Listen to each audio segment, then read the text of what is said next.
Oke, ini ada pertanyaan ternyata dari Yusuf Effendi. Halo Yusuf. Kak izin bertanya untuk artikel dalam Coach Potato itu idealnya berapa halaman ya Kak? Nah, idealnya berapa halaman? Karena uniknya di Coach Potato adalah dia itu semi reportase. Nah, di situ tantangannya. Karena semi reportase aku bilang karena pertama kita menyadur informasi dari webinar. Untuk saat ini ya, webinar YouTube itu tadi. Nah, kita bikin reportasenya dari itu. Kalau kalian tanya idealnya berapa, aku kembalikan ke kalian lagi.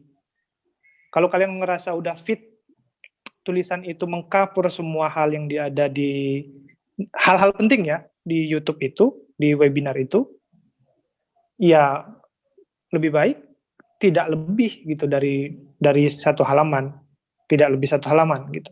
Cuma kalau seandainya ada yang panjang, detail banget, dan wah bisa nih harus disampaikan di tulisan kita, ya bisa 2 halaman setengah.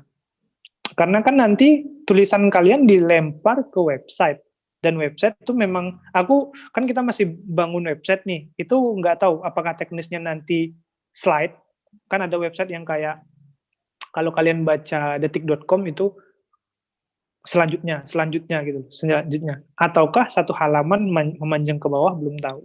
Tapi yang jelas, Mas Yusuf, yang paling penting adalah nge-cover semua hal penting. Gitu.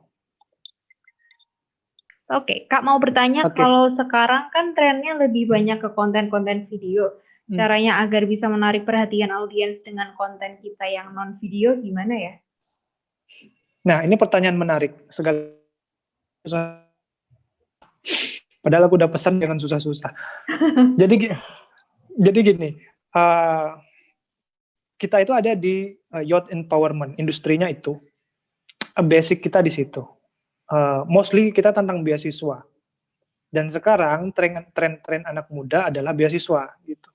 Banyak orang nyari info ke sana kemari, ada yang mau bela-belain bayar gitu-gitu untuk dapat info beasiswa. Karena dari pengalaman pribadi, awardee yang dari beasiswa kalau kita tanyain, walaupun dia di Instagramnya, di YouTube-nya dia bilang, ayo kalau kalian punya pertanyaan kirim ke ini. Kita coba ajukan pertanyaan, tapi nihil, 80% nihil, karena mungkin mereka sibuk dan kerja, banyak tugas atau segala macam. Nah, konten kita yang non video ini di situ fungsinya, karena mereka haus informasi. Karena pertama, kalau video sebenarnya kebanyakan itu kan pintu. Artinya pintu, mereka akan digiring ke artikelnya gitu. Kebanyakan kayak gitu. Kalau yang aku lihat kayak misalnya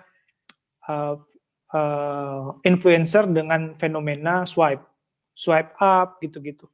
Mereka membawanya ke situ. Jadi video, menurut hematku di konten kita ya maksudnya, itu tuh sebagai pintu aja. Nah, orang akan cari artikel karena orang lebih gampang membaca. Pertama, mereka yang aku bilang tadi, mereka bisa terinstruktur dengan baik. Maksudnya apa yang harus aku lakuin nih? Kalau video kan dia harus ulang lagi. Tadi ngomong apa sih? Dia ulang lagi. Kalau kalian nonton YouTube atau podcast lah, pasti kalian tadi ngomong apaan sih kalian ini. Nah, kalau tulisan mereka akan langsung di sini nih, di sini gitu. Nah, behavior kayak gitu yang kita tangkap.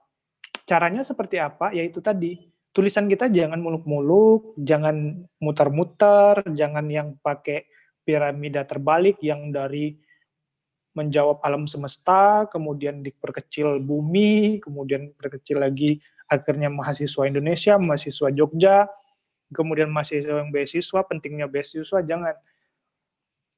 Langsung ke poinnya ketika mereka dapat, poinnya di atas. Ini bocoran lagi untuk kalian, mungkin nanti kalian mau beasiswa, di motivation letter itu yang ngebaca aplikasi kalian itu lebih suka langsung ke poinnya gitu. Di atas, misalnya saya ingin menjadi kadal gitu. Nah, anak ini mau jadi kadal. Nah, ke bawahnya itu baru mereka dia kenapa sih mau jadi kadal, baru dibaca. Nah, kekuatan kita sebagai penulis, content writer di situnya gitu.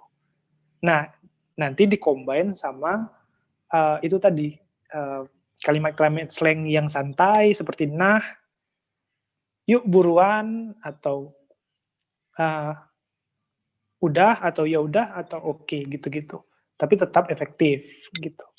Aku rasa masih banyak kok yang kontennya tulisan yang masih dibaca. Pecintanya masih banyak, termasuk aku. Aku kalau nyari informasi beasiswa, aku lebih suka membaca ketimbang video. Video kita nggak tahu dia nanti muter-muter kemana dulu ngomong, kemudian kita harus cari lagi, tadi ngomong apa ya tadi? Oh, yang dokumennya apa aja ya tadi? Di menit berapa sih? Akhirnya aku cepatin, aku mundurin, aku cepatin. Nah, kalau tulisan, oh ini nih, kita bullet point. Di dokumen kita butuh ini, aku catat. Oh, persyaratan ini, aku catat. Aku simpan, keluar, siapkan itu. Jadi kesimpulannya adalah content writer masih content writing tulisan yang dipublikasi di digital itu masih banyak pecintanya, gitu. Kita next ke pertanyaannya Malida Zulfania. Malam Kak, izin bertanya, dari pengalaman Kakak selama menjadi content writer, untuk tahap riset atau brainstorming, ada cara khusus nggak Kak?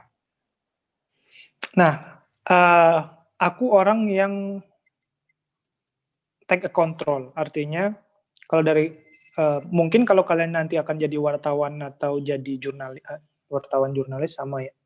Kalau kalian jadi jurnalis, reportase, kalian nggak bisa, karena kalian harus ikutin kata-kata sumber. Misalnya ada pembicara dia ngomong, harusnya di awal ngomong, dokumen dulu nih yang disiapin. Tapi dia tiba-tiba ngomong band skor IELTS-nya, dan kalian harus mau nggak mau harus ngikutin gitu. Nah, aku pribadi adalah orang yang take a control, artinya flow-nya itu jelas. Karena itu tadi, aku mikir dari psikologi pembaca.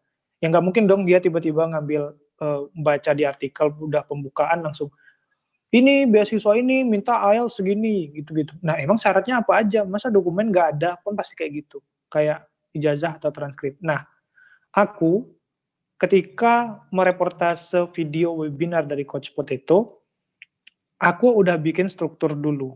Artinya, dia kasih pembukaan. Kalau dia sampaikan benefit, oh berarti benar kan orang akan pengen tahu dulu nih benefit apa dari beasiswa ini. Fully funded. Ada akomodasi, tiket pesawat, visa belajar, bla bla bla. Oh itu cocok di awal disampaikan gitu.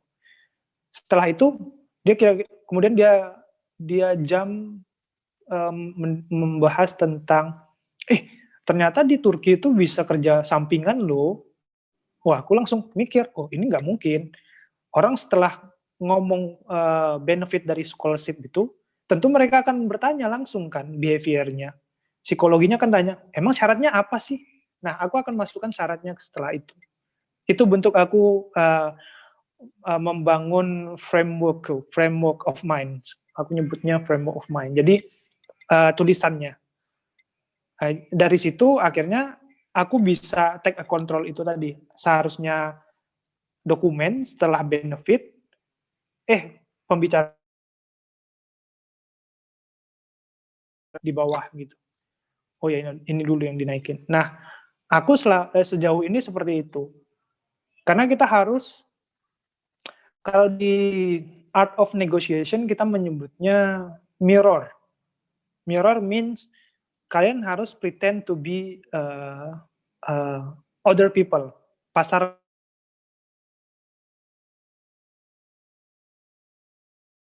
diuji ke diri kita sendiri. Seandainya kita nyari beasiswa, benefitnya, aku harus tahu dokumennya apa dong, persyaratan dokumennya apa dong. Bukan malah di sana bisa kerja. Ya, walaupun banyak yang tanya bisa nyari duit nggak, di situ banyak selama pengalamanku. Cuma di poin ini kita butuh persyaratan beasiswanya, bukan di sana bisa kerja atau enggak. Dan lagi banyak beberapa beasiswa yang nggak boleh kerja di sana. Artinya apa? Yang lebih penting ya beasiswa, persyaratan dokumennya gitu. Gitu aku membangun research dan frame of mind-nya. Makasih Malida, pertanyaan bagus banget. Susah-susah pertanyaan kalian loh. Astagfirullah. Yes, jadi sekali lagi makasih banyak buat semuanya. Jadi semoga malam ini bermanfaat buat semuanya. Aku juga mohon maaf kalau misalnya ada salah-salah kata ataupun perbuatan dan lain-lain. Ya, Semoga bisa bekerja sama, semoga bisa ketemu lagi, dan Ya. selamat malam, selamat istirahat.